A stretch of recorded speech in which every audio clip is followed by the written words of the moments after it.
in my group call today, which shout out to the flock.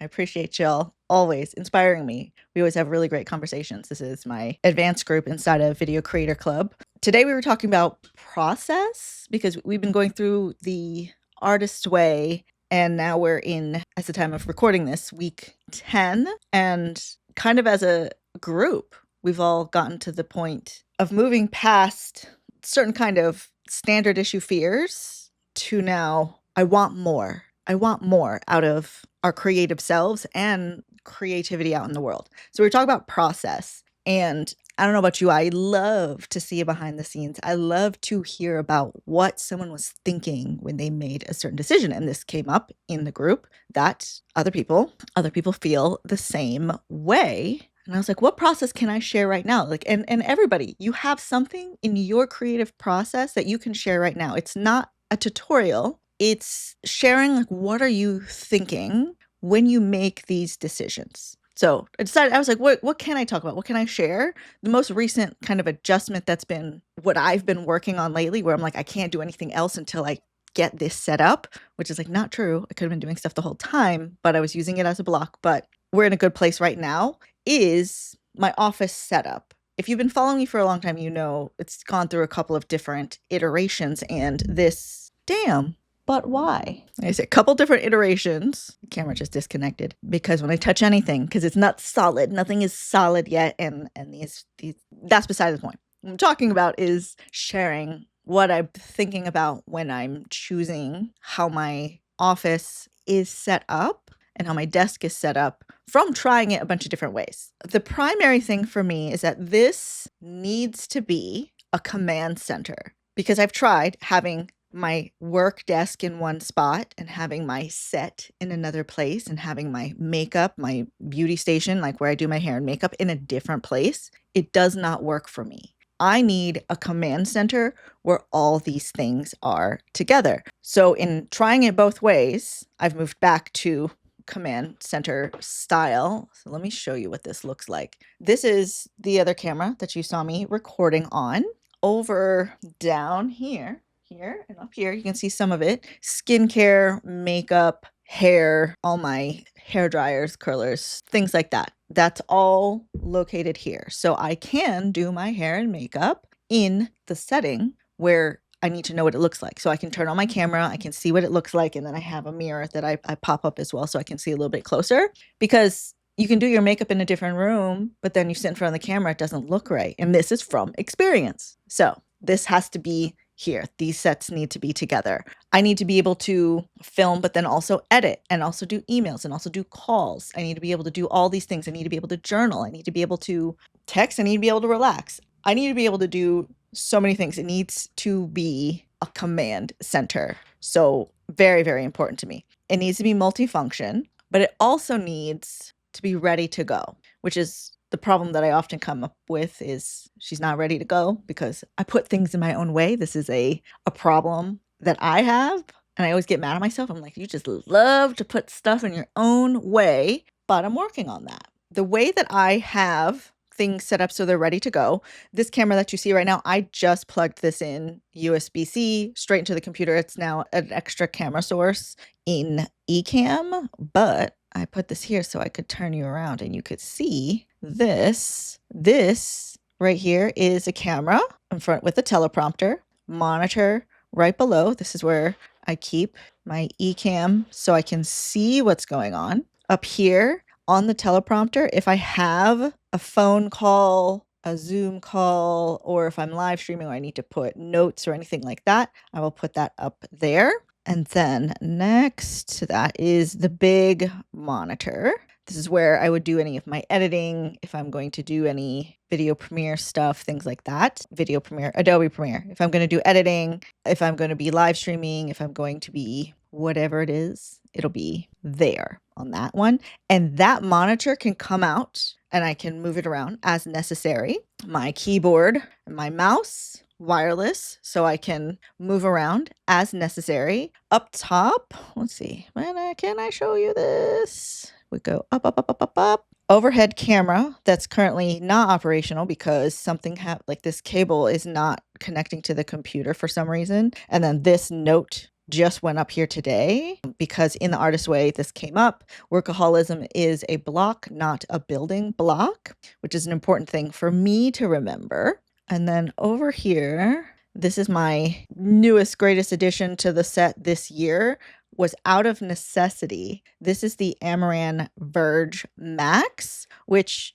I got it because my ring light that I've had since 2015 no longer is a ring. It doesn't light up all the way around. And I know people love ring lights. They hate ring lights. The light worked for me. I thought it worked well. I didn't even use it like a typical ring light. I put it off to the side the same way I have this. A light's a light. It's fine. And the only reason I changed that out was because it was time. It died. So this Amaran Verge, I love it. And I love it with the grid. My thinking with using the grid is that, like you can see the grid on this one as well, it directs the light. So right now that's faced on me. And if I wanted, I could change the background light. That's what this is, a light, and then this is a light. So these ones are typically up against the wall, but because I'm filming with this camera here, right, this one, I turn that light so there's some light on my face.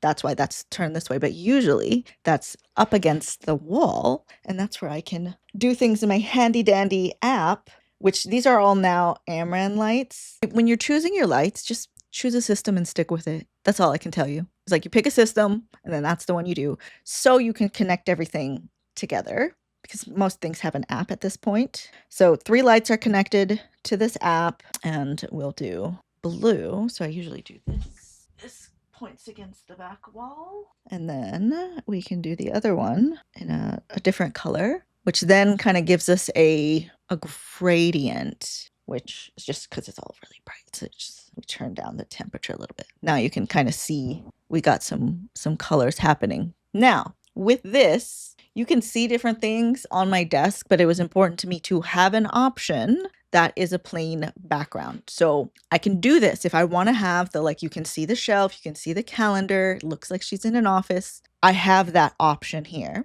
which in other configurations, that was my only option. In an older iteration, this was my only option, because this was where, when I first set up this office, this is the way I put the camera. But it's important to me, so I can do this, and then I can make a video on a plain background, which is important. A plain background that I can change the colors to if I wanted, right? I can do whatever I want with it. We can make some choices. We can do some things. I mean, my gradient's not very good right now, but she can be. It really just depends on me setting it up correctly. Yes, see, you see this, the gradient is not positioned right, but that's the reasoning for this configuration and why I like it right now, because I can do this. I can have the wide shot where you see everything. And then if I want to plug in a different camera, like so, we can have this look as well. So I have some options. That's the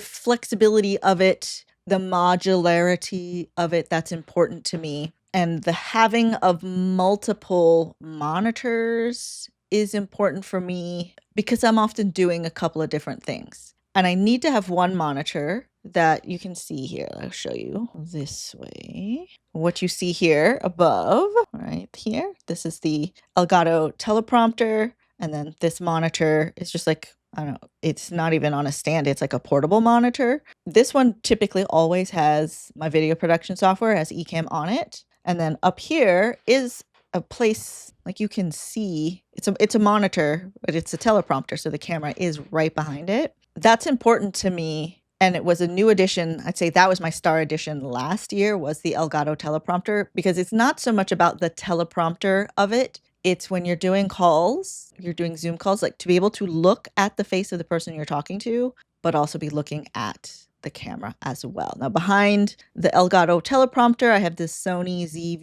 ZV-E10 with a Sigma 16mm lens, which is why it's pretty wide. But I like that because it gives me options. And then also when I'm using that camera, it was in like where I'm at, but like all the way against the wall. You can see that in other videos where this, like it's all kind of in relation to the calendar. So if you look for the calendar, you can see where I'm placed in the room. It gives a good like blurry background, right? If I'm using the camera positioned in that way. But A new addition onto that is the, what is it called? A black mist filter, which is what gives it a kind of a creamy look. It cuts off some of the sharp edges and makes it a little bit dreamy. And I just want to be a dream girl. So that has been a fun addition to this as well. My microphone here is plugged in USB straight into the computer. I was using a Rodecaster before because you could do a bunch of different things with it.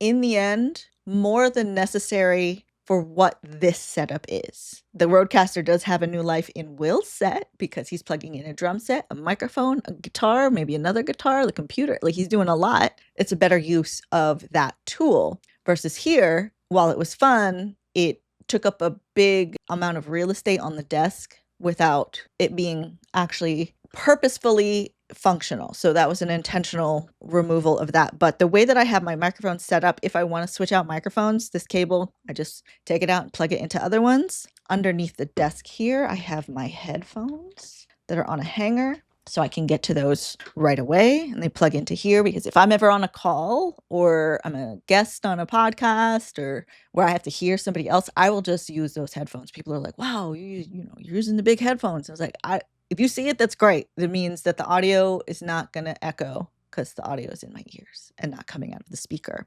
Another thing that I can do that I really enjoy is this little bench here, right? And if you see this corner, so there's a little bench. That's usually where Gizmo sits. If she's not getting to sit in my chair, she wants to sit in this chair. I can take this light and it's on an arm, so I can actually rotate it so it'll light over there. So if I need to do something over that way, I can turn it and now that station is lit up. That's what I mean by it needing to be modular. I need to have multiple set options. I need to be flexible because as a creative, in the way that I'm a creative, there's no like one answer for me. It needs to be dynamic. It needs to be modular, it needs to be flexible, and it needs to be fun for me. Honestly, it needs to be fun for me because I'm the one who's sitting here creating. What's most important is that it is functional and fun for me to use, so I feel like coming in here and playing. I think a lot of people will think too hard about how do I make it look the most professional, and like you can make it fun and functional and professional. But how do I make it look like a new set? I don't know. Or how do I make it look like somebody else's thing? This was after years. Like, we've been living in this apartment for 5 years, and I've tried every configuration in this room possible. And this was the one that I started with. The desk was different. The computer was different. So it's not exactly the same, but it is fun here because it is flexible. And then there's still space on the floor. There was one configuration I had where it took up, like, the desk was basically in the middle of the room, and then there was nowhere to like lay on the ground because sometimes you just gotta lay on the ground. So that was an important thing for me as well. So that's my process on how I think about putting my desk together and putting my workstation together, is that things need to be flexible and multifunctional and fun. I hope that helps for you coming up with your stuff. But if you have questions, then let me know. I'm happy to help, because every situation is going to be different from person to person and space to space, and what you have as far as supplies and gear and your skill set, right? There's a lot of different knobs to kind of pull on and adjust and customize to what you want. So I urge you, if you're ever looking at somebody's content and you're like, how do I make it look like that? Like, you can take inspiration, but remember, we still got to make it your own, because that's what's fun in this. It's a creative process. You like this kind of stuff? Let me know. I love talking creative process. And thanks to my friend Caleb for planting the seed of this. This is what we needed to talk about. This is what we were thinking about. This is what we're doing. Okay, I'll see you in the next one. Bye.